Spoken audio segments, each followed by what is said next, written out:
Police, Bangladeshi police আছে, এটা Bangladeshi police, এটা কলকাতা পুলিশ হতে পারে না, এটা জিহাদি পুলিশ হতে পারে।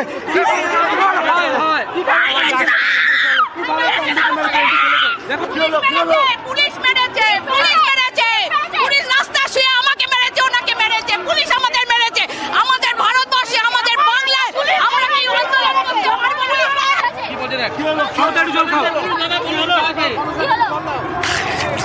পুলিশ মেরেছে, এই পুলিশরা মেরেছে, বলছে অ্যারেস্ট করবো, আমি নিয়ে চলো, তাহলেও মেরে মেরে পিঠে মারজা করে আছে, লাঠিতে মেরেছে, এখানে আমার আঙুলটা চলছে না। এই লোকটাকে মারা হবে, একজন 60 লোককে, তার এটুকুই দোষ, সে হিন্দুর কথা বলেছে, হিন্দুর কথা কি পা বেড়াচ্ছে, আমি জানতে চাই, আমি প্রশ্ন করছি প্রশাসনকে। পিঠে মেরেছে, যন্ত্রণা করছে, পিঠে মেরেছে, যন্ত্রণা করছে পুলিশ, ওই ওই ওই যে ফাইবার গ্লাসের যে রডটা আছে ওটা দিয়ে মেরেছে। আরে ভাই কোথায় ঢুকছো দাদা? কোথায় ঢুকছো বলো তো? একজন মহিলাকে পুলিশ নিয়ে গেল, কিন্তু কিন্তু বিক্ষোভ কোনোভাবে থামছে না। দেখা যাচ্ছে যে ব্যারিকেড দাঁড়িয়েছিল সেই ব্যারিকেড আবার ফেলে দেওয়ার চেষ্টা হচ্ছে, আবার ফেলে দেওয়ার চেষ্টা হচ্ছে।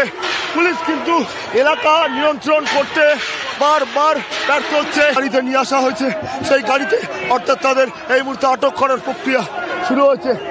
একাধিক সমর্থক তারা কিন্তু এখানে রয়েছে, দেখা যাচ্ছে যে গাড়িতে মধ্যে তারা আটকানোর চেষ্টা করছে এবং অন্য সমর্থক একজন গাড়ির ওপর উঠে পড়েছে, 3-4 জন গাড়ির ওপর উঠে পড়েছে। এই গাড়ির একেবারে সামনে এবং পেছনে সমর্থকদের ভিড়, গাড়ির মাথায় সমর্থকদের ভিড়, অর্থাৎ বোঝাই যাচ্ছে।